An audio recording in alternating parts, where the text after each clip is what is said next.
May 1989. Sir, while welcoming the demands for grants brought forward by the Honorable Minister who is in charge of housing and urban development, I would like to make a few suggestions. As we all know, the population of our country is going on increasing.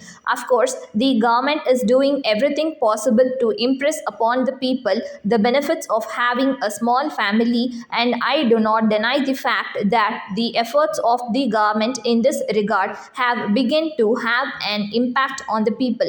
In spite of this, we have to accept the fact that there is a steady growth of population, especially in and around urban areas. One of the important reasons for this rise in the urban population is that more and more people move towards towns and cities in search of jobs. This sort of migration takes place in a large measure whenever there is widespread drought, because during such times those who are mainly agricultural workers do not have any work to do in the rural areas. As a result of this, slums come into existence in many parts of our cities and towns. I entirely agree with the view expressed by the honorable member on the other side of the house that the existence of a slum in the central part of the city does not in any way add to the beauty of the city. But at the same time, I would like to stress that we cannot do away with these slums together. If we do so, we will have to face very serious social problems before housing is a basic necessity of the society, next only to food and clothing.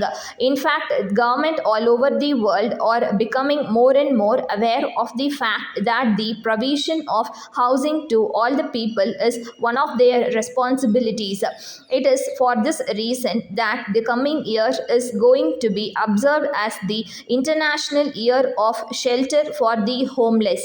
I am of the view that we should not, for any reason whatsoever, lag behind in this vital area of development, especially in view of the fact that we are a large democracy aiming at a rapid rate of growth and also a remarkable development before the turn of the century. Of course, I do agree that it is not possible to provide a house to each and every family in our country within a very short time. But even if we make a small beginning and try to reach the desired objective over a period of time, it will be a step in the right direction. I therefore request the government to draw up a phased program in this regard.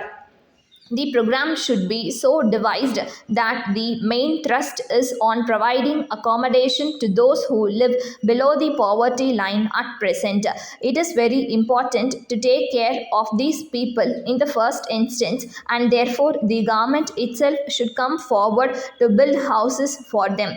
I do not think that it will be difficult to find the finance for this purpose, because even now the Housing and Urban Development Corporation is in a position to implement several ambitious housing programs by getting the surplus funds of various public sector undertakings. Sir, apart from the efforts of the government, the private sectors also has taken up house building activity in a very big way, especially in the urban areas. Private agencies take up construction of high-rise buildings in the important residential areas in the heart of a city, and in most cases the flats are sold out even before the building is ready for occupation in all respects. But the prices of these flats are beyond the reach of those who have a limited income, and therefore only those who are in the high income group can afford to buy these flats. One of the important reasons for this state of affairs is that the cost of urban land has risen by several times in recent years.